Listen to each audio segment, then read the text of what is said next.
నమస్తే. రేవంత్ రెడ్డి ప్రభుత్వం తీసుకున్న నిర్ణయాలు, తీసుకోవాల్సిన నిర్ణయాలు ఏంటి? సో దీని మీద మనం డిస్కస్ చేద్దాం. ఎందుకంటే రకరకాల ఆరోపణలు, ఎలిగేషన్స్ వస్తున్నాయి. ఎందుకంటే ఈ మధ్య కాలంలో రిటైర్డ్ అయిన అధికారులు ఇంకా కొంతమంది కొనసాగుతున్నారు. ఆల్రెడీ ఎవరెవరైతే కీ పొజిషన్లో ఉన్నారో వాళ్ళ మీద గత ప్రభుత్వ హయాంలో తీవ్రమైన అవినీతి ఆరోపణలు ఉన్నాయి. ఫర్ ఎగ్జాంపుల్ నవీన్ మిట్టల్, జయేష్ రంజన్, ఆయన సుల్తానియా, ఇట్లాంటి కొంత బీహారీ బ్యాచ్ ఒకటి ఉన్నది. సో దాంతోపాటు రిటైర్డ్ అయిన వాళ్ళు, ఇంకా రిటైర్డ్ అవ్వాల్సిన వాళ్ళు, పదవుల్లో కొనసాగుతున్న వాళ్ళు ఉన్నారు. ఫర్ ఎగ్జాంపుల్ విద్యాసాగర్ రెడ్డి అని స్త్రీనిధిలో కంటిన్యూ అవుతున్నారు. ఇట్లా చాలామంది ఉన్నారు.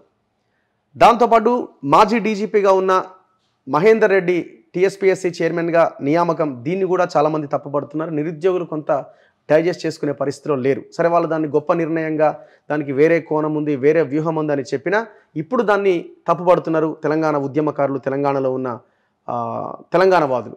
సో ఇట్లాంటి చాలా డెసిషన్స్ మనకు కనిపిస్తున్నాయి. అండ్ దట్టు కొంత రెడ్డి సామాజిక వర్గానికి ఎక్కువ ప్రియారిటీ ఇస్తున్నారన్న ఒక కనబడతా ఉన్నది. సో వీటన్నింటినీ సరిదిద్దుకోవడంతో పాటు భవిష్యత్తులో ఎలాంటి నిర్ణయాలు తీసుకోవాలి, దీని గురించి మనం మాట్లాడదాం. నా ముందు కపిలవాయి దిలీప్ కుమార్ గారు ఉన్నారు. సార్తో మనం డిస్కస్ చేద్దాం. సార్ నమస్తే. నమస్తే. సో ఇప్పటివరకు తీసుకున్న నిర్ణయాల మీద మీ ఒపీనియన్ ఏంటి? అంటే ఫర్ ఎగ్జాంపుల్ ఇప్పుడు టీఎస్పీఎస్సీ అంటే మొట్టమొదటిగా మనం మాట్లాడుకుంటే టీఎస్పీఎస్సీ చైర్మన్గా మహేందర్ రెడ్డిని నియమించారు, మాజీ డీజీపీని. సో ఈ నిర్ణయం మీరు స్వాగతిస్తున్నదేనా? నేను కూడా కొంత సర్ప్రైజ్ అయినా, to be frank with you. నేను పార్టీలో ఉండి ఆ మాట అనకూడదు, ఓకే, కానీ నేను ఫ్రాంక్గా చెప్తున్నాను. ఎందుకంటే నేను కాంగ్రెస్ లీడర్ ఏమో, బేసికలీ అవి కాంగ్రెస్ లీడర్ అని ఇప్పుడు అదే ఇప్పుడు ఉద్యమకారుడి నేపథ్యం కాబట్టి ఆ మాట మీతో నేను చాలా మటుకు ఏకీభవిస్తున్నాను. మీరు కామెంటరీ అయితే ప్రిఫేస్ కింద మీరు మాట్లాడినరు, ఇక్కడ ఒక ఆస్పిరేషన్స్ ఉన్నాయి మనకు. తెలంగాణ అనేది ఒక సుదీర్ఘకాలం కొనసాగినటువంటి ఒక అద్భుతమైన ఉద్యమం. అక్కడి నుంచి ఒకసారి తెలంగాణ ఏర్పడిన తర్వాత అందరి ఒక ఎక్స్పెక్టేషన్స్ ఏంటంటే ఒక మోడల్ కావాలి తెలంగాణ. ఈ మోడల్ అనేది మొత్తం దేశానికి ఒక ఎగ్జాంపుల్ లాగా ఉండాలనుకున్నాం. అనుకుని ఈవెన్ కోదండరాము లాంటి వాడు అసలు అపాయింట్మెంట్ అడిగితే చీఫ్ మినిస్టర్కి 2 ఏళ్ళు బయటలో పెట్టాడు ఆయన. అవును, 2 years వెయిట్ చేశాడు ఆయన. మాలాంటి వాళ్ళన్నా 2009లో బయటికి పోయి వీళ్ళు లంగా దొంగనం ఆ రోజు ఎవరు రెడీ లేకుండా మళ్ళీ ఎక్స్పెక్ట్ చేయడానికి. నేను తెలంగాణ యునైటెడ్ ఫ్రంట్కి అప్పుడు మెలకతో కలిసి మిలిటెంట్ పోరాటం చేసాం మేము. అప్పుడు ఎవరు ప్యారెట్ చేసుకోలేకపోయారు, దాన్ని డైజెస్ట్ చేసుకోలేదు. ఇదేంటి తెలంగాణ ఉద్యమం నేపథ్యం ఉంది అంటే అంత పెద్ద మూవ్మెంట్ లీడర్ కింద 2009లో ఇక పెద్ద లీడర్ అయినా. ఈయన కోదండరాం వచ్చేయడానికి ముందు ఉద్యమ బాధ్యతలన్నీ కేసీఆర్ని నిర్వహించాడు కదా. సో ఆ టైంలో చెప్పాను నేను, ఈయన లాభం లేదేనా అని. అంటే ఎవరు ఒప్పుకోలేదు. Even Kodandaram also believed him. ఆయన తెలంగాణ ఏర్పడే వరకు ఆయనతోనే ఉన్నాడు. 2016 వరకు వెయిట్ చేశాడు ఏమైనా సలహాలు సూచనలు అడుగుతారేమని. సో మీకు జ్ఞాపకం ఉంటే వాళ్ళని పిలిపించి అడిగారు కూడా 2009లో. నేను ఇదివరకు ఒకసారి చెప్పా, నేను ఎప్పుడైతే ఆయన తిట్టి బయటకు వచ్చానో మీడియాలో కూడా ఇప్పుడు మీతో మాట్లాడుతున్నట్టుగా ఇదే రకంగా మాట్లాడాడు, ఓపెన్గా మాట్లాడితే అప్పుడు 1-2 పదాలు దొరికి ఉండొచ్చు ఆయన తిట్ల రూపంలో. అప్పుడు నాకు జయశంకర్ గారు, మల్లేపల్లి లక్ష్మయ్య గారు, కోదండరాం గారు పిలిచారు. నన్ను పిలిస్తే కోదండరాం ఇంట్లోనే మీటింగ్ మాకు. నాకు వాళ్ళు ఇచ్చిన హితబోధ ఏంటంటే, ఈయన తెలంగాణ ఉద్యమం నడుస్తుంది, పీక్ స్టేలో ఉంది, ఈయనను పట్టుకొని నీకు ఆయన గురించి ఎంత పర్సనల్ విషయాలు తెలిసినా ఈయన లంగా దొంగ అంటే ఎట్లా మీరు తగ్గించుకోవాలా ఉడుతుందన్నారు. సరే, వాళ్ళంతా టాప్ లీడర్స్, హేమాహేమీలే, మల్లెపల్లి కావచ్చు, లేకపోతే కోదండరాం కావచ్చు, అండ్ జయశంకర్ గారు నేటి నుంచి. సో వారి మీద గౌరవంతో నేను తగ్గించాను. దానికి చాలా రోజులు మాట్లాడలే. మీకు జ్ఞాపకుంటే తెలంగాణ ఏర్పడ్డ తర్వాత మీరు ఇంట్రడ్యూస్ చేసిన బుక్ అపరిచిత బుక్ రిలీజ్ చేశారండి. ఎందుకంటే తెలంగాణ వచ్చిన తర్వాత నష్టమే లేదు. వాళ్ళ లాజిక్ ఏంటంటే ఇప్పుడు మనం కొట్లాడుకుంటే ఆంధ్ర వాళ్ళ ముందు చురుకలుగుతాం అనేది నేను కూడా యాక్సెప్ట్ చేశాను. సో అందువల్ల ఎందుకంటున్నానంటే ఇక్కడున్న ఆస్పిరేషన్స్ వేరు, దీని పోరాట నేపథ్యం వేరు, దీని చరిత్ర వేరు. ఇక్కడ మీరు చేసే ప్రతిదాన్ని కూడా తెలంగాణ యాంగిల్లో ఆలోచిస్తారు. అవును, అందువల్ల మీరు చెప్పే డీజీపీ అనే దగ్గరికి వచ్చేవారు కల్లా మనం ఎక్స్పెక్ట్ చేయం ఈ పదవి ఆయనకు తీసుకుంటాడు. మరి ఏ కారణం చేత మీరే అన్నట్టుగా దాని వెనుకున్న లాజిక్ ఏంటో వ్యూహం ఏంటో నాకైతే తెలియదు సిన్సియర్గా. బట్ ఇట్లాంటివి అవాయిడ్ చేస్తే మంచిది. అంటే మీరు ఒక అధికారిగా మీకు కొంత క్లారిటీ ఉంటుంది కదా. ఇప్పుడు వాళ్ళు అనుకున్నారేమో అంటే ఈ టీఎస్పీఎస్సీ పేపర్ లీకేజు వీటన్నింటిని బయట పెట్టాలి అంటే ఒక ఐపీఎస్ని పెట్టాలన్న, వాళ్ళని పెడితేనే ఏమన్నా మీకు ఐపీఎస్లు ఐఏఎస్లు మహంతి ఉన్నాడు, ఏజ్ రిలాక్సేషన్ ఇచ్చి మహంతిని పట్టరండి. అవునా? ఇప్పుడు మహంతి 2 పిల్లలు ఉన్నారు. నేను కూడా అప్రిషియేట్ చేసిన మీ ఇంటర్వ్యూలోనే. కొత్త ఏది ఇచ్చాడో ఒక శివధర్ రెడ్డిని పట్టుకొచ్చాడు. ఇంటెలిజెన్స్ ఆయన పాపం దూరం పెట్టారు. కొద్దిగా అన్బయాస్డ్ రిప్రజెంటేషన్ చేస్తాడు, ఏది చెప్పినా కరెక్ట్ చెప్తాడు. ఆయన దూరం పెట్టింది గత ప్రభుత్వం, తీసుకొచ్చి మీరు మళ్ళీ పెట్టుకున్నారు additional DG. Very wise step. ఇప్పుడు రవి గుప్తా ఉన్నాడు, ఎలక్షన్ కమిషన్ పట్టుకొచ్చింది ఆయన. ఎందుకంటే నీట్ రికార్డ్ లేకుంటే ఎలక్షన్ కమిషన్ చూసేది, మీరు కంటిన్యూ చేస్తున్నారు. It's a good step.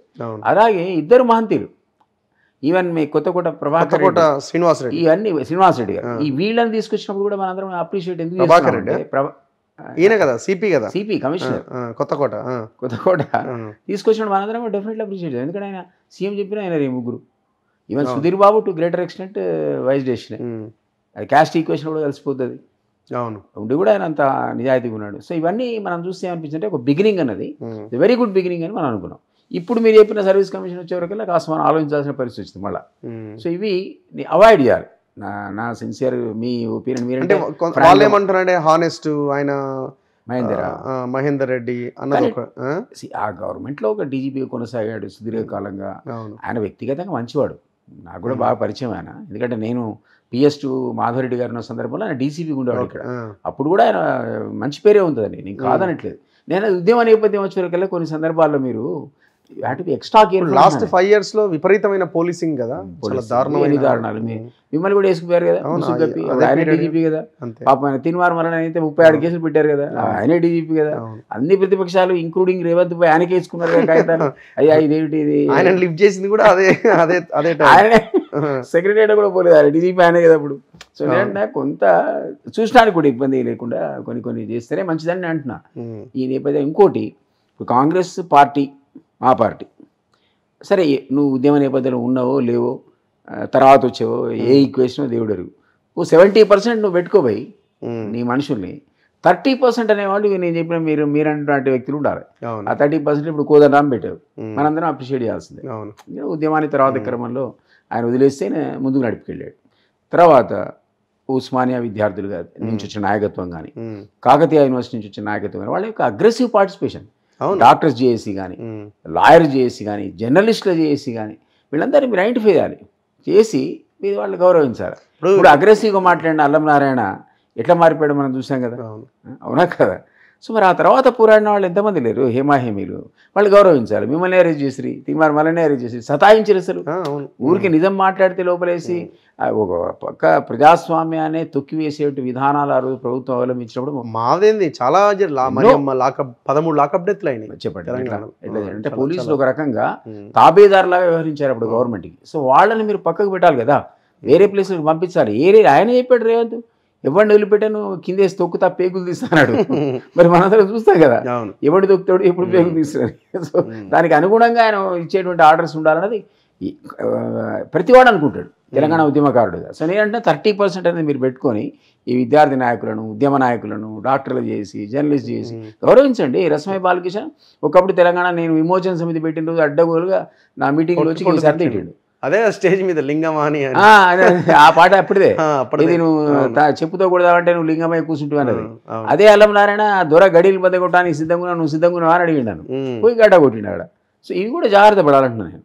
నిజమైన ఉద్యమకారులు ఎవరో కనుక్కోవడం ఎంతసేపు అయితే. మీరు ఒక కాలం పెట్టారు, మీరు ఉద్యమాల్లో పాల్గొన్నారా, మీ ఎఫ్ఐఆర్ లేని వాళ్ళు ఎంతమంది ఉద్యమకారులు, వేల మంది ఉన్నారు. జయరాజు ఉన్నాడు, ఎఫ్ఐఆర్ లేదు. ఇప్పుడు కవులు కళాకారులకి ఎఫ్ఐఆర్ లాఠీ పట్టుకొని పరిగెత్తాడు కదా. కానీ వాళ్ళ పాట ఎంతో చైతన్యం కదా, అంతే కదా. గద్దర్ కానీ, ఒక విమల కానీ, ఒక జయరాజు కానీ, అందశ్రీ కానీ, వీళ్ళు అసలు ఊపినాయి కదా, మూమెంట్నే ఊపేసినాయి. అట్లాంటి వాళ్ళు ఏరాలి మీరు.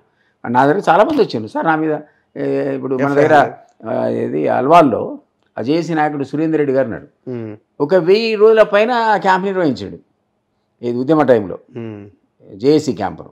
అందరూ ఎఫ్ఐఆర్ లేదు. మరి సరే నేను మరి ఉద్యమకారణా కాదా అని నన్ను అడుగుతున్నాడు.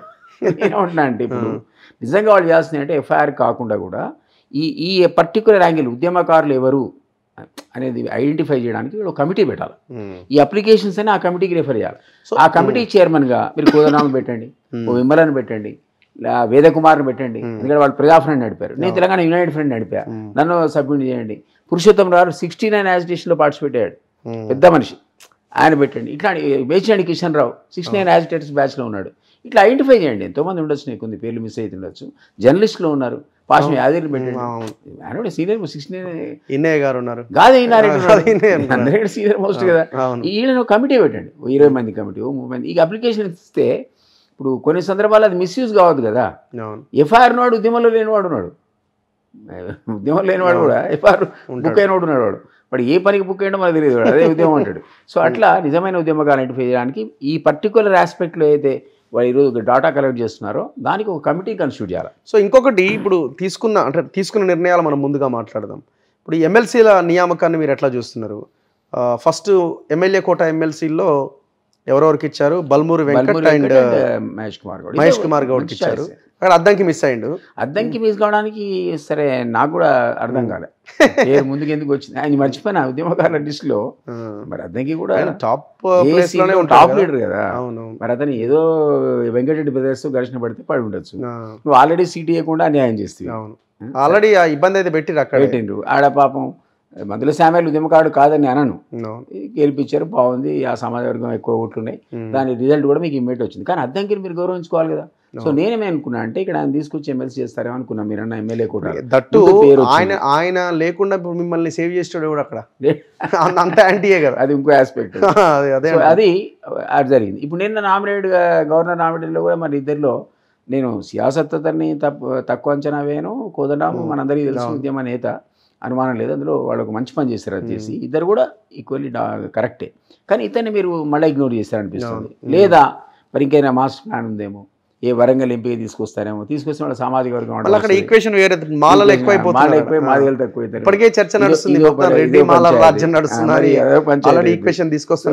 Very very careful. ఇట్లాంటి డెసిషన్స్ పబ్లిక్ లో చర్చకు వస్తాయి, కనపడదు మనకు. అండ్ ఇమ్మీడియట్గా మనకు రేపు ఎలక్షన్ ఉంది పార్లమెంట్. ఆ పార్లమెంట్లో రాముడి గొడవ ఒకటి ఉంది. ఈ రాముడి నార్త్ అంతా శివం ఎక్కి ఊగిపోతుంటే సౌత్ లో కూడా ఇంపాక్ట్ కనపడుతుంది. అవునన్నా కాదన్న. సో మేజర్ ఇప్పుడు ఎవరు అంటే ఇప్పుడు బీఆర్ఎస్ ఎగిరిపోయింది. It is a fight between Congress and BJP వచ్చింది. సో ఈ టైంలో you have to be very very careful. మీరు అన్నట్టు ప్రతి యాక్షన్లో అది it is subject to public scrutiny. నేను ఎవడు అడగడు. నువ్వు కూడా పాత రోజుల్లో జరిగిన దానికి డిఫరెంట్గా ఉండకపోతే నిన్ను కూడా చర్చిస్తారు ప్రజలు. సో అది ప్రభుత్వంలో ఉన్నటువంటి వాళ్ళు ఎవరైనా సరే చాలా జాగ్రత్తగా ఇప్పుడు ప్రతి అడుగు వేయాల్సిన అవసరం ఉంటుంది. కాబట్టి మీరు అన్నట్టు అద్దంకి దయాకర్ది ఒక బ్యాడ్ ఎగ్జాంపుల్ అయిపోయింది. Service commission though I personally I know him, is a friend of mine, అయినా కూడా ఎందుకో అది పబ్లిక్ స్క్రూటినీలో నిలబడేటువంటి అపాయింట్మెంట్ కాదు. ఇంకొక కొన్ని డెసిషన్స్ తీసుకున్న దాంట్లో సలహాదారులను నియమించారు. వేం నరేందర్ రెడ్డి సలహాదారుడు, ఇంకా షబ్బీర్ అలీ, మల్లు రవి, ఇంకా వేణుగోపాల్, ఇట్లా ఒక నలుగురిని రకరకాల ఫీల్డ్లో సలహాదారులుగా పెట్టారు. సో దాంతోపాటు కొంతమందిని రకరకాల పదవులు ఉంటాయి కదా మిగతావి, ఓఎస్డి అనో లేకపోతే ఇవన్నీ ఎట్లా పర్సనల్ స్టాఫ్ యొక్క సెలక్షన్ అనేది ప్యూర్లీ పర్సనల్ విజిటమ్. అంటే వీళ్ళు బయట ఏమంటున్నారంటే వాళ్ళని పెట్టుకోవడంలో ఆయన తనకు అత్యంత నమ్మకస్తున్నటువంటి వాళ్ళనే పెట్టుకుంటాడు. అంతే. మీరు పలానా పెట్టుకోమని ఇన్ఫర్మేషన్ లీక్ అవుతుంది, కాన్ఫిడెన్స్ ఉంటుందో పెట్టుకుంటే దాన్ని మనం ఏమంటానికి వీలేదు. మిగిలిన వాటిని మీరైతే దాంట్లో బ్యాలెన్స్ మెయింటైన్ చేయాల్సిన అవసరం ఉంటుంది. ఏం లేదంటే మనందరికీ తెలుసు, ఆయన ఎన్నో సందర్భాలు చెప్పాడు, నేను వేమనరేందర్ రెడ్డికే టికెట్ ఇప్పించుకోలేకపోయా అన్నాడు. నేను దాన్ని బట్టే మీకు అర్థమైతే నాకు ఎంత ఫ్రీడమ్ ఉందో అన్నాడు ఆయన. సీఎం చెప్పాడు అన్నమాట. సో ఆయన ఇవ్వడంలో ఆశ్చర్యం లేదు, ఎందుకంటే వేమ్ డెఫినెట్లీ అతనికి అత్యంత కీలకమైన సలహాదారు. ఆయన కేసు అదే అనుకుంటా కూడా, ఆయన కోసమే ఆయన పాపం అరుదు ఇబ్బంది పడ్డ సమస్య. కాబట్టి వాళ్ళిద్దరికి ఉన్నటువంటి ఏ బంధం అంటారు కానీ అది ఫెవికాల్ బంధమే అది. కాబట్టి అది మనం అప్రిషియేట్ చేయాల్సిందే. కానీ మీరు అన్నట్టు మల్లు రవి ఇదివరకే అక్కడ పనిచేశాడు, ఇది స్పెషల్ రిప్రజెంటేటివ్గా. గతంలో ఆయన ఎఫిషియన్సీ ప్రూవ్ చేసుకున్నాడు ఆయన. ఓకే, ఈ was definitely very good coordinator. గతంతో ఉన్న వాళ్ళకంటే మొన్నటిదాకా పనిచేసిన నలుగురిలో ఇద్దరు నేను అడిగా, ఏమి స్పెషల్ రిప్రజెంటేటివ్ ఏం పనులు చేశారు మీరంటే, ఎవడని అడుగుతాయి కదా అన్నారు. జీతం తీసుకొని కారు పెట్టుకొని ఆడ పోయి రోజు ఆఫీస్కి న్యూస్ పేపర్ చదివి ఇంటికి పోయిన ఉన్నారు. నలుగురిని ఇచ్చాడు, ఒకటి కూడా కాదు. ఆ నలుగురు కూడా మన ఎక్స్చెకర్ నుంచి డబ్బులు ఇచ్చుకోవడమే తప్ప ఎవడూ పని చేయలేదు. ఎందుకంటే వాళ్ళు అడిగిన వాళ్ళు లేడు. కోఆర్డినేషన్కు కేంద్రానికిను రాష్ట్రానికి కోఆర్డినేషన్ లాస్ట్ చివరి 4 ఏళ్ళు దెబ్బతిన్నది. సో దానివల్ల వీళ్ళు బలైపోయారు. బలి కావడం అంటే ఎంజాయ్ చేశారు, జీతం తీసుకొని ఎంజాయ్ చేశారు, పొజిషన్ తప్పని ఏమైంది. అంతెందుకు, నాతో పాటు విమోచన సమితిలో కేసీఆర్ని తిట్టినటువంటి ప్రకాష్ తర్వాత సరెండర్ అయిపోయి కార్పొరేషన్ చైర్మన్ తీసుకున్నాడు కదా, ఆ ప్రకాష్ని అడిగా, నీ ఆఫీస్ ఏంటి, నువ్వు ఏం చేస్తావు? ఏం చేయనన్నా పేపర్ ఇంటికి పోతా అన్నాడు. 5 years అంటే ఎంత దుర్వినియోగం ఉన్నట్టు ఆయన పొజిషన్. జీతం తీసుకొనే, అంతే, జీతం లేకుండా కాదు, ప్రశాంతంగా. అదే ఇవన్నీ కొన్ని అట్లాంటివి మనం చేయకూడదు. ఆ తప్పులు అంటున్నా. ఈయన పబ్లిక్ అవైలబుల్ ఉంటున్నాడు, 24 hours పనిచేస్తున్నాడు, ఆఫీస్ కూడా పోతున్నాడు. ఇవన్నీ చాలా నోటబుల్ చేంజెస్. అంటే అది మనం యాక్సెప్ట్ చేయాల్సిందే. ఎందుకంటే ఇప్పుడు మినిస్టర్లకి స్వేచ్ఛ ఉన్నది, వాళ్ళకి వాళ్ళు పని చేయగలుగుతున్నారు. మీరు పోయి కలవచ్చు, నేను ఎవరైనా పోయి కలవడం. సీఎం కలవాలంటే మనం చాలా ఆలోచించాల్సిన పరిస్థితి. ఎందుకంటే మంత్రులే బయటకు వచ్చి నాకు అపాయింట్మెంట్ రేపు రమ్మన్నాడు, ఎల్లుండి రమ్మని చెప్పి ఈటల రాజేంద్ర విన్నాం, నాయన నర్సిరెడ్డి విన్నాం, మహమూద్ అలీని కూడా విన్నాం కళా మంత్రులకే లేదు. మంత్రులకే లేదు. మనం ఆలోచించేది కూడా లేదు అప్పుడు అంతే. సీఎం కలుగుతాను. ఈసారి 2 సార్లు పోయి కలిసారండి సీఎంని. 2 times కలిసారా? విదిన్ ది షార్ట్ స్పాన్లో 2 సార్లు అడిగితే 2 సార్లు అమ్మన్నాడు ఆయన. సో అది గ్రేటే, యాక్సెస్ అనేది ఉంది. సో అదొక పాయింట్ అయితే కనిపిస్తున్నది. ఇంకొకటి, ఇప్పుడు కొంతమంది అధికారులు ఇంకా ఉన్నారు, జయేష్ రంజన్ లాంటి, నవీన్ మిట్టల్ లాంటి, సుల్తానియా లాంటి, ఇట్లాంటి నేను ఇంతమంది చెప్పిన కొన్ని పేర్లు, నవీన్ ఇట్లాంటి ఇంకా కంటిన్యూ అవుతున్నారు.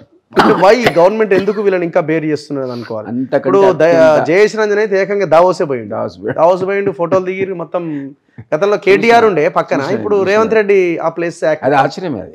ఎందుకంటే ఇవన్నీ నేను ఇంతకుముందు ప్రతి చర్యను పబ్లిక్ గమనిస్తారు, అందులో అనుమానమే లేదు. ఇది చర్చకు వస్తుంది, మీరు జస్టిఫై చేసుకోవాల్సింది. జస్టిఫై చేయాల్సిన అవసరం ఏముంది అంటున్నాను.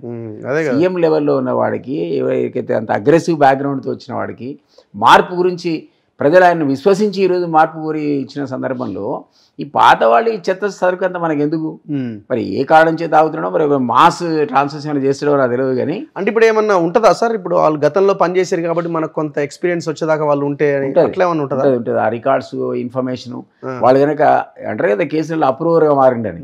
అప్రూవర్గా మారడం అంటే కేసుకు అనుకూలమైనటువంటి స్టేట్మెంట్స్ ఇచ్చి అసలు ఫోటోలు దిగొద్దు కదా, ఫోటోలు పక్కన నిలబెట్టుకుని మళ్ళీ అది ప్రోటోకాల్లో ఏమైనా ఇష్యూ వస్తుందా?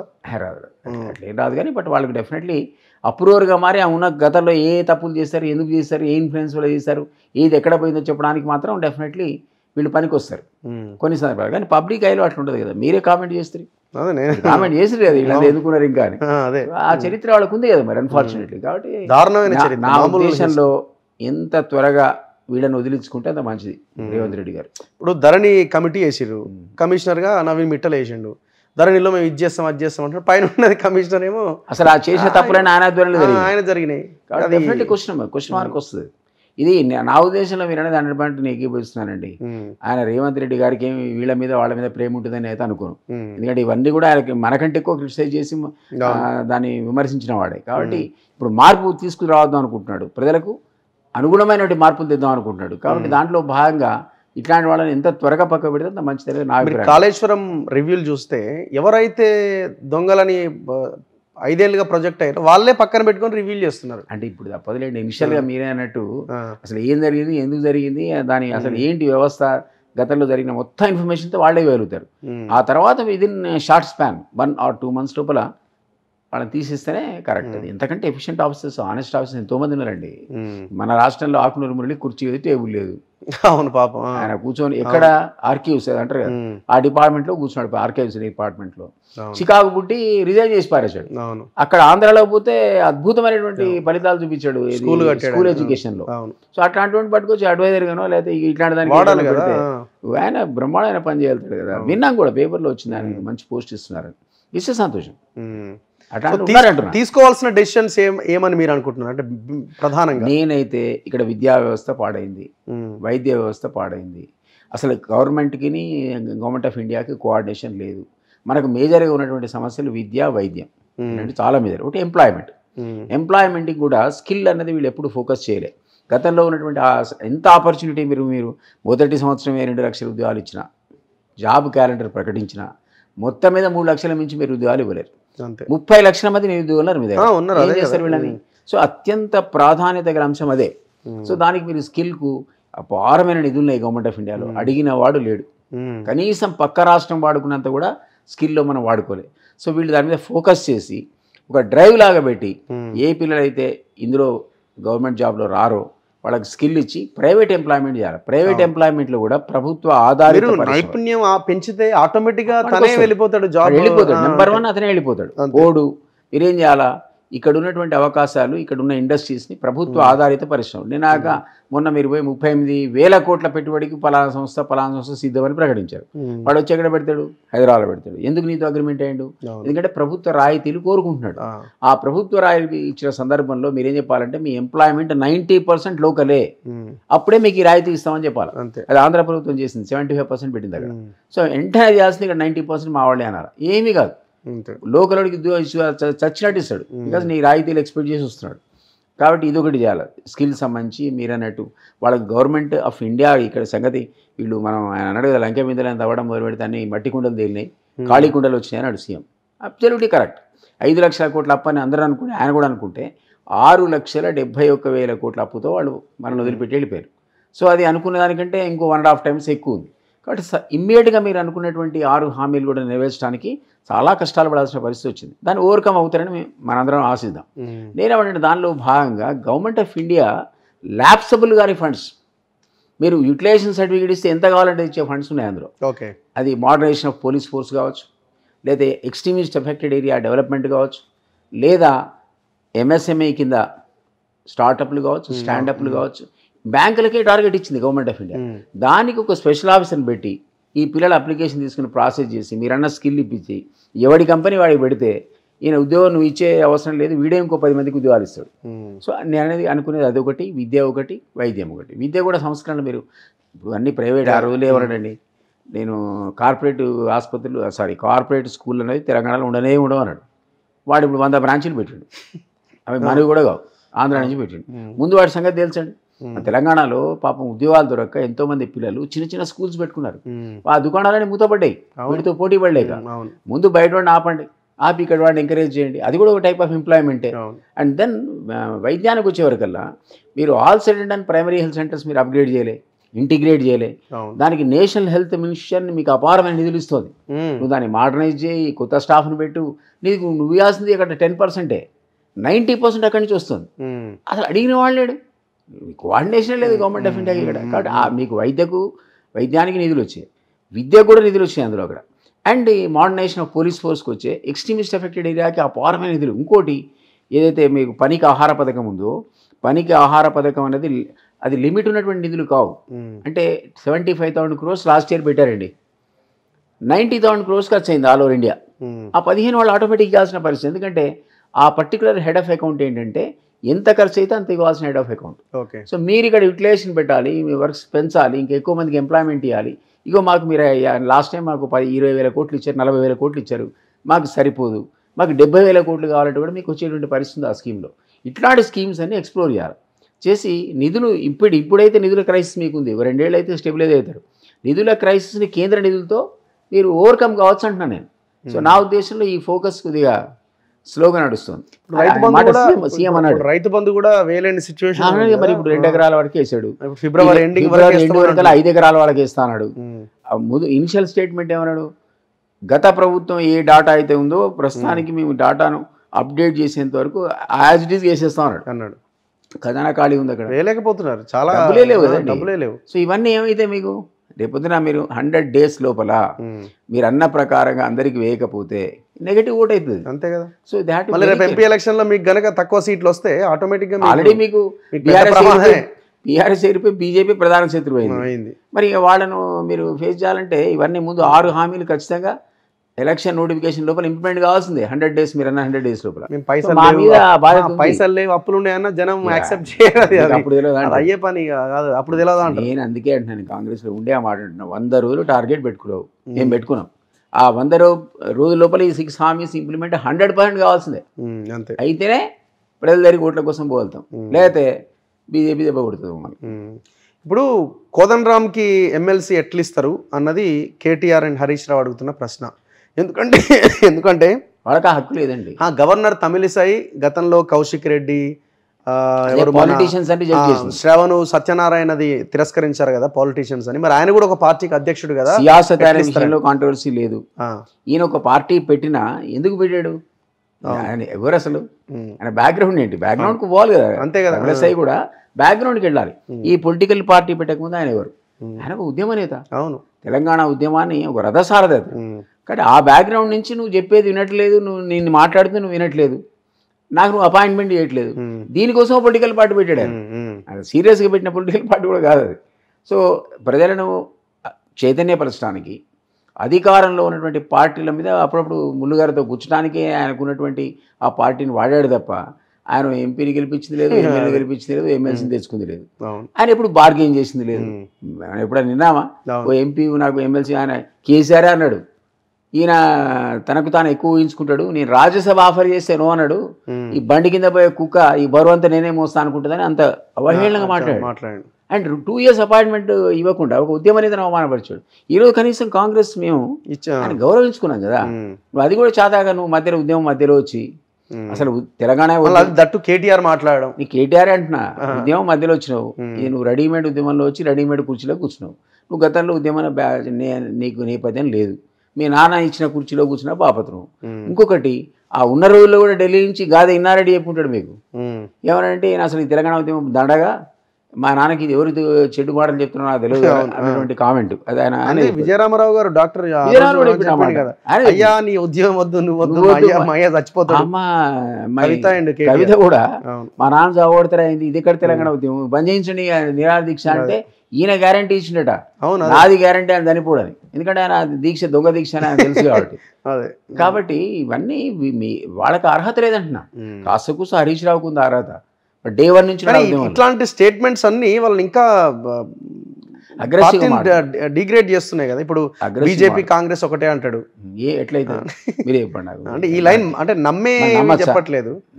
కోదండరామ్ అడ్డుకోవడం వల్ల అల్టిమేట్ గా నీకు తెలంగాణ అడ్డుకోవడానికి ఇప్పుడు ఆమె మైనస్ అవుతుంది కదా వాళ్ళకి మైనస్ అండి. ఇప్పుడు ఎవరు కోదండరామని అడిగితే జస్ట్ ఒక ఎలక్షన్ కంటే ముందుకు పోతే ఆయన మొత్తం తెలంగాణ సకల జిల్లా పోరాటాన్ని నిర్వహించాడండి. అంత బ్యాక్గ్రౌండ్ ఉన్నటువంటి తెలంగాణ ఉద్యమకారుడు. మేము కూడా టఫ్ నిర్వహించాం, మేము వీఆర్ నాట్ పార్టీ. ఆయనేమో జేఏసీ నడిపాడు, మేము తెలంగాణ యునైటెడ్ ఫ్రంట్ నడిపాము. మనకు తెలిసి మిలిటెంట్ పోరాటం చేసి ఆయన కూడా అదే జేఏసీలో నుంచి పనిచేసి అందులో ఉంటే కదా పార్ట్ అండ్ పార్సల్. నువ్వు మరి ఆయన ఎప్పుడు నీకెందుకు లీడర్ అయ్యిండు, ఇప్పుడు ఎందుకు కాకుండా పోయిండు అనేది క్వశ్చన్ వస్తుంది కదా. సో నేను ఇదే చెప్తున్నా, ఇవన్నీ పనికిరాని మాటలు. ఇంకా మీరే అన్నట్టు వాళ్ళకు ఇంకా కాస్త నష్టం కలిగించేటువంటి మాటలు. రేపు ఈ నష్టం అనేది ఇంకాస్త ఫేస్ చేస్తారు వాళ్ళు. రేపు బుద్ధి లేకుండా, అంటే మాట్లాడకూడదు కానీ ఈ మాటలు మాడుతున్నారు బుద్ధి లేని మాటలు. దీనివల్ల ఎవరైతే పొరపాటున వాళ్ళకి ఓటేసినరో వాళ్ళు కూడా ఇప్పుడు ఆలోచించి కాంగ్రెస్కి వేయాల్సిన పరిస్థితి వస్తుంది. అది జరుగుద్ది. మీకు పార్లమెంట్ ఎలక్షన్స్ వచ్చేవరకల్లా people chose the fight is between Congress and BJP. అసలు బీఆర్ఎస్ జీరో. ఒక్క కేసీఆర్ ఏమైనా పొరపాటున గెలిచినా తెలియదు, అది కూడా పొరపాటున మెదక్లో పోటీ చేస్తేనే ఆయన చేస్తే ఛాన్సెస్ ఉంటే ఉండొచ్చు అక్కడ తప్ప ఇంకెక్కడ కూడా. సెకండ్ సీట్ ఎవరు గెలిచినా మీరు చెప్పండి. ఆ పార్టీలో ఆ పరిస్థితి, ఆ క్రైసిస్లోకి వెళ్ళిపోయింది ఆ పార్టీ. అండ్ ఇంకోటి, ఆ 39 మందిలో నిన్న మన మా వాళ్ళు స్టేట్మెంట్ ఇచ్చారు, మేము ఇట్లా చిటి కేసు చాలు 15 మంది వచ్చేస్తారని. ఆ పరిస్థితి ఆయన క్రియేట్ చేశాడు. గతంలో యాంటీ డిఫెక్షన్కు తూట్లు పొడిచి అన్ని పార్టీలు డిమాలిజ్ చేసి అది చేసినా అనేది ఏం తప్పు కాదని చెప్పినవాడు నువ్వే. అవును. కాబట్టి నీవు నేర్పిన విద్య నిర్దాక్ష అని ఒకవేళ రేవంత్ రెడ్డి డిసైడ్ చేసుకుంటే అందులో 5 కూడా మిగలరు, మొత్తానికి మొత్తం జంప్ అయిపోతాయి. సో ఎంపీ సీట్స్ ఎట్లా షేర్ అయ్యే అవకాశం ఉందంటారు బీజేపీ కాంగ్రెస్కి? అంటే నేను ఈక్వేషన్ చాలా డిఫరెంట్ గా మాట అనకూడదు, బట్ నేనైతే ఒక 10 సీట్స్ మాకు వస్తాయి అనుకుంటున్నాను. 10 వస్తాయి అనుకుంటున్నాను. వాళ్ళకు ఒక 5 వస్తాయి, 5 or 6 వస్తాయి. 16 అయితే ఒకటి ఏమైనా ఎట్లా మీరు ఆపలేరు. ఆ కేసీఆర్ ఉంటే వాళ్ళకి అది వస్తుంది, లేకుంటే అది కూడా పోదు. అట్లా 10-6 అంటున్నాను. సో బీజేపీ ఏంటి ఇప్పుడు ఈ రామ్ మందిర్ అంశం ఏమన్నా ఇంపాక్ట్ ఉందా? ఎంటైర్ నార్త్ అయితే ఊగిపోతుందండి రామ మందిరం ఇష్యూలో, మనకి అందులో అనుమానం లేదు. సౌత్లో దాని ఇంపాక్ట్ ఉండదు, ఎందుకంటే మనం తెలంగాణ బ్యాక్గ్రౌండ్ వేరు, మన పోరాట చరిత్ర వేరు, మనకి ఇక్కడ పరమత సహనం ఎక్కువ. అంటే we live and we let others live. కానీ ఒక లైన్ అయితే ఉంది, అంటే మళ్ళీ కేంద్రంలో బీజేపీనే వస్తుంది అన్న చర్చ అయితే బలంగా ఉన్నది. సో ఆ లైన్లో కొంత కాన్స్టెంట్గా స్టేబుల్గా ఉన్న ఓటరు అల్టిమేట్గా గెలిచే వాళ్ళ వైపు బీజేపీ వేసి పుట్టే ఓటర్ ఉండడండి. ఉన్న 4 వాళ్ళు ఒకటి యాడ్ అయితే ఎక్కువ అని అంటున్నా, 5 కాదు 6 కూడా నేను మాటకు వస్తాను. 4 ప్లస్ ఇంకో 2 ఎక్కడైనా వస్తుండొచ్చు, బికాస్ ఆఫ్ రామ మందిర్ వల్ల ఏమైనా రావచ్చు. కానీ అంటే బీఆర్ఎస్ కొలాప్స్ అయిపోతుంది, ఆ సీట్లు మేము తీసుకుంటాం కదా, కాబట్టి మేము డబుల్ డిజిట్కి వాళ్ళేమో ఆ 4 నుంచి 6కి వస్తారని అంటున్నా. బట్ రామ మందిరం అనేది మన దగ్గర ఇష్యూ కాదంటున్నా నేను. వేరే దగ్గర ఇష్యూ నార్త్లో డెఫినెట్లీ మనం కాదనిలేము. కానీ ఇండియా అనేది కూడా ఇన్ని పార్టీలు ఒక్క వేదిక మీద రావడం అనేది ఆశ్చర్యం కదా. కానీ ఆయన మాట్లాడినాడు, మమతా బెనర్జీ ఇంకోటి అంటుంది, ఆమ్ ఆద్మీ పార్టీ కూడా అంటుంది, ఇది ఎప్పుడు ఉంటే పొలిటికల్ పార్టీస్. కానీ చివరికి వచ్చేవరకు అలా కూర్చున్నారు. వాళ్ళు ఏకైక ఏమంటే బీజేపీని దించాలి, ఎందుకంటే మతతత్వ పార్టీ కాబట్టి. సో అది అంతవరకు ప్రజలు కూడా అట్రాక్ట్ అవుతున్నారు. భారత్ జోడో యాత్రలో మనం చూసాం రాహుల్ గాంధీ అనేది ఎంత షార్ప్ అయ్యాడు, అంత షార్ప్ ఇదివరకు మాట్లాడేవాడు కాదు ఆయన. ఇష్యూ ఫోకస్డ్ అయ్యాడు, గ్రాస్ రూట్ సమస్యలు ఎడతవుతున్నాయి, మాట్లాడే దాంట్లో కూడా పర్ఫెక్షన్ వచ్చింది. ఇప్పుడు సెకండ్ యాత్రలో కూడా ఆయనకు మంచి మైలేజ్ వస్తుంది. సో ఇవన్నీ కూడా రేపు పొద్దున ఒక్కొక్క ప్రాంతంలో, ఎందుకంటే ఇన్ని పార్టీలు కలిసినాయి కదా. సో అల్టిమేట్గా రీజనల్ పార్టీస్ ఎట్లా పెర్ఫామ్ చేస్తే దాని మీదే ఆధారపడి ఉంటుంది. ఈవెన్ నితీష్ కానీ మరొకళ్ళు కానీ స్టాలిన్ కానీ లేదు మేము మీకు తక్కువ సీట్లు ఇస్తామంటే పొద్దున పక్కకు జరిగి గెలిచిన అల్టిమేట్గా వాళ్ళు కాంగ్రెస్కే వస్తారు తప్ప, అంటే ఈ కూటమికి వైపే వస్తారు తప్ప బీజేపీ వైపు పోలేరు కదా. అందువల్ల నేను అంటున్నా ఇదంతా టెంపరీ డిస్టర్బెన్సే తప్ప అల్టిమేట్గా ఇది ఎడ్జ్ అనేది ఇండియా కూటమికే ఉంటుంది. సో ఇప్పుడు ఈ రేవంత్ అదానిని కలవడం ఇది ఎట్లా చూస్తుండ్రు మీరు?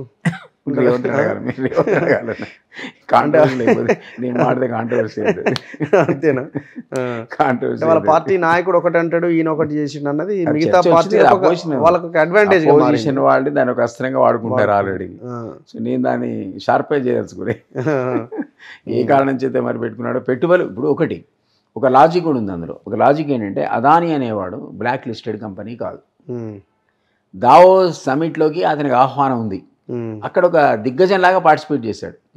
ఒక 10 దిగ్గజాల మన దగ్గరికి వస్తాయన్నప్పుడు నువ్వు రావద్దనడానికి నీకున్న అసలు ఏంటి, నీ అబ్జెక్షన్ ఏంటి? నువ్వు బ్లాక్ లిస్టెడా లేదా నువ్వు అరెస్టెడా? మన దగ్గర ఏమన్నా ఎఫ్ఐఆర్ ఇష్యూ అయిందా? Adani still entity, recognised entity.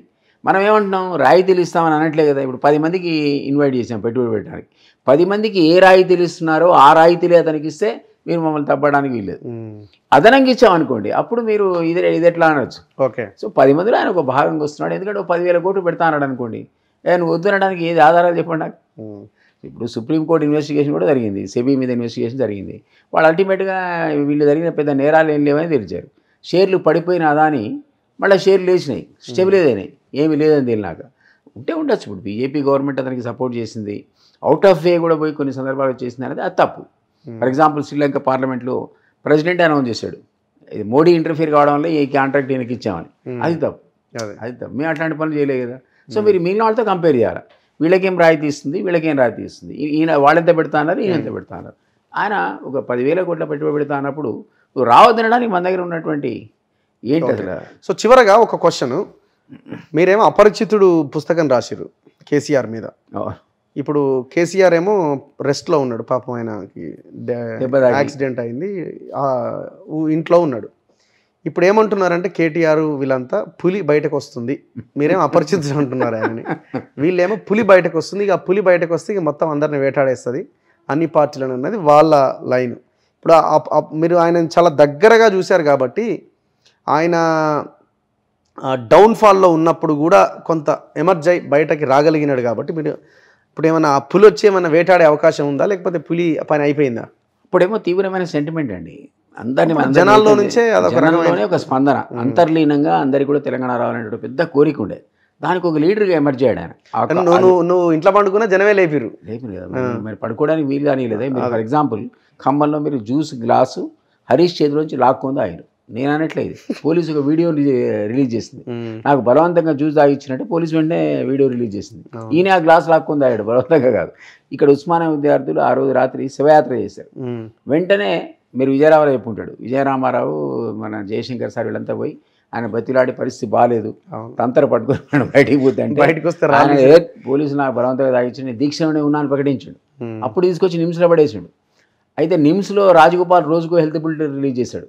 అంటే ఈయన దగ్గర కీటోన్స్ డెవలప్ అయ్యే బదులు ఈయన రోజు బరువు పెరుగుతున్నాడు, ఈయనకన్నీ శక్తి ఎక్కువ. మీరు గమనించండి, అసలు ఆఖరికి రిలీజ్ అయిన నాటికి 2 కిలోలు బరువు పెరిగాడు ఆయన.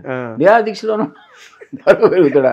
నేనది తెలంగాణ ఉద్యమకారులు ఆ రోజు పట్టించుకోలేదు, నిరాహార దీక్షలో లేడు అని అంటే మిమ్మల్ని పట్టుకొని కొట్టే పరిస్థితి ఉంటుంది. కరెక్ట్. ఎందుకంటే దే వాంటెడ్ సబవ్ ఆయన ఉండాలి, దాని మీద మనకి తెలంగాణ రావాలి. అట్లాంటి నేపథ్యం అది. ఇప్పుడు ఎక్కడుంది అంటున్నా నేను. ఏ నేపథ్యంతో మీరు ఆ పులి వేటాడుతుంది, ఎవరిని వేటాడుతుంది? మననే వేటాడుతుందా? అప్పుడు ఆంధ్ర పాలకులు వేటాడినావు, సాధించిన అనుకుందాం, నువ్వు ఓకే కోదండామో ఎవడో మనందరం సకల జిల్లా పోరాటం చేస్తే తెలంగాణ వచ్చింది. ఇప్పుడు అంత ప్రబలమైనటువంటి సెంటిమెంట్ ఏంటి? నువ్వు నీ అధికారం పోయిందని కొట్టాలా మేము? దేనికి? ఈ పులి లేచి ఎవరిని వేటాడాలి? రేవంత్ రెడ్డి అయితే పాపం వచ్చి 2 నెలలు కూడా కాదు, తెలంగాణ కోసం కొట్లాడుతాడు. తెలంగాణ కోసం నువ్వు ఏం చేసినావు 10 ఏళ్ళు? ఇప్పుడు ఇన్ని ప్రశ్నలు మీరు వేస్తారు. ఏ వ్యవస్థలు ఏ చిన్నాభిన్నమేనంటే వైద్యం పోయింది అనుకుంటే, విద్య పోయింది అనుకుంటే, ఆఖరకు ఉపాధి కూడా పోయింది అనుకుంటే, ఈ 3 ఇంపార్టెంట్ అయితే ప్రజలకు. ఇదే నువ్వు సరిగ్గా చేయకుండా వెలగబెట్టక 10 ఏళ్ళు ఫామ్ హౌస్లో పండుకున్నా నువ్వు, ఇప్పుడు లేచి ఏం చేస్తావు అంటే ఇప్పుడు వాళ్ళ ఆలోచన అంటే సరే ఇవన్నీ చేస్తాడో చేయడో ఏందో కానీ, ఆయన ఏదో తన మేధస్సుని ఉపయోగించి పార్టీని మళ్ళీ లైన్లోకి తీసుకొస్తాడని ఏదో ఒక స్ట్రాటజీనో లేకపోతే ఏదో ఒక. ఇప్పుడు ఈరోజు మనం లాగా వ్యవహరించడం. ఒక 2 నెలల తర్వాత మళ్ళీ మాట్లాడుకుందాం. 39 కాకపోతే నన్ను అడగండి. అంతేనా? అప్పుడు అక్కడ రిపేర్ చేసుకోవాలి, ముందు ఇల్లు రిపేర్ చేసుకొని రంగులు వేసుకోవాలి ఆయన ముందు. ఎవరు అన్నారు మన డిబేట్లో, మన బాలరాజు ఫార్మర్ చైర్మన్ ఉండే కదా, ఓకే, బాలా అన్నాడు పాప మా సార్కు సొంత గొర్రెల కార్పొరేషన్ చైర్మన్ అన్నాడు మా సార్కి సొంత ఇల్లు కూడా లేదు, ఉన్న ఇంటికి రంగులు వేసుకొని పోయినాడు. నేను కరెక్టే, మీ సారు పాప కటిక పేదవాడు, రాజుకున్న డ్రైవర్ పేదవాడు, రాజు మీ దొరగారిది తోటమాలి పేదవాడు, 300 ఎకరాలకు కావాలి కాసే ఆ కావలికారు కూడా కటిక పేదవాడు, మీ సార్ పేదవాడే ఆంధ్రహోల్ అని చెప్పాడు. అట్లా ఈయన ఎవరిని ఉద్ధరించడానికి వస్తున్నాడు? ఈ లక్షల ఆస్తులు ఇప్పుడు రేవంత్ రెడ్డి గారు అంటున్నాడు కదా, ఆల్రెడీ ఏసీబీ రేట్ స్టార్ట్ అయినట్టు నిన్న మనం చూసిన అధికారుల మీద. అవును, ఆయన బాలకృష్ణ 400 కోట్లు సంపాదించాడు వాడు. ఎట్లండి హెచ్ఎండిఏ డైరెక్టర్. ఎట్లా సాధ్యం చెప్పండి? ఎట్లా సాధ్యం? ఇట్లాంటి వాళ్ళందరినీ ఏరేరి కొడతాడు ఈయన, ఊరుకోడు, చేజ్ చేస్తాడు. ఇవన్నీ వీళ్ళ యొక్క కనుసనల లోపల వీళ్ళ వాటాలతో జరిగినటువంటి అవినీతి. ఇది లక్షల కోట్ల అవినీతి అన్నాం కదండి, అది అవునా కదా? అంటే 1,00,000 కోట్లు కేసీఆర్ కావచ్చు, కేటీఆర్ కావచ్చు, హరీష్ కావచ్చు, కవిత కావచ్చు, ఇంకా కొంతమంది సంతోష్ లాంటి వాళ్ళు కావచ్చు, ప్రతి వాడు 1,00,000 కోట్లకు తక్కువ లేడు కదండి. ఇది మీరు పబ్లిక్ యాక్సెప్ట్ చేసే అధికారంలో దించారు. మళ్ళీ మీరు అంత తొందరగా దాన్ని ఏమని ప్రూవ్ చేసుకుంటారు? ఇది డబ్బులు ఎక్కడ పెట్టినా అని చెప్తారు, ఎవరి కోసం పెట్టినా అని చెప్తారు, అది నిజంగా అని చెప్పాలి. మీకు వరుస పెట్టి ఏసీబీ దాడులు, వేరే విజిలెన్స్ దాడులు రేపు పొద్దున మొదలైతే అసలు ఉన్న ప్రాబ్లమ్స్ కంటే ఇంకో 100 ప్రాబ్లమ్స్ ఫేస్ చేస్తారు వాళ్ళు. అందులోంచి తేరుకోవడానికి పోరాడాల్సిందే కోర్టుల ద్వారా. అదర్వైజ్ ఈ పులికి వేటాడడానికి స్థలం లేదు. సో ఒకవేళ అట్లా అనుకుంటే వాళ్ళు ఇప్పుడు ఎంపీ సీట్ల మీదనే ఫోకస్ పెట్టారు, అసలు ఆ లైనే కనబడతలేదు. రమ్మనండి. అసలు నాకు రెండో పేరు చెప్పండి. కేసీఆర్ మీద నేను గౌరవంతో, ఆయన ఉద్యమ నేపథ్యం ఎంత అవునన్నా కాదన్నా గ్రేట్. ఆయన ఒక్కడి గెలిచాడని అన్నా కదా, నిజామాబాద్లో పోటీ చేయడానికి భయపడుతుంది. లేదండి, ఆయన ఒక్కడి గెలిచిన ఖచ్చితంగా నేను ఖచ్చితంగా అన్నా. రెండో సీట్ ఏంటో చెప్పమని మనం అడుగుతున్నాను. ఎవరు గెలవరు అసలు? సరే పోనీ 1-2 అన్నా నేను. ఆ పరిస్థితికి ఆ పార్టీని వాళ్ళే తవ్వుకొని అందులో పడేసుకొని ఇక నెక్స్ట్ పార్లమెంట్ ఎలక్షన్లో భూస్థాపితం అవుతుంది. కేసీఆర్కి అంత శక్తి లేదు ఇప్పుడు. గతంలో ఉన్నటువంటి ఎంతూజియాజం లేదు, శక్తి లేదు, అసలు యాక్చువల్లీ ఐటమ్ అజెండా లేదు, లైనే లేదు కదా, లైన్ లేదు. ఎంపీ ఎలక్షన్లో ఏం లైన్ తీసుకుంటారు? తెలంగాణ పదమే పార్టీలో లేకపోతే అసలు పార్టీలోకి వెళ్ళి తెలంగాణ పదం బీగి అవతల వారేసి ఏమని తిట్టిండు ఆంధ్ర వాళ్ళు అందరూ రాక్షసులు అన్నాడు. ఎవరో మీలాంటి విలేకరు అడిగిండు, మరి ప్రజలేంటి సార్ అని. లంకల పుట్టిన ప్రతి ఒక్కడే రాక్షసుడు అన్నాడు అని మొదటి శాఖపై ఆంధ్రాలో తెరిచి. ఈ మన చిన్న యువరాజు గారు అన్నాడు, అక్కడ పోయి నేను పోటీ చేస్తా అన్నాడు.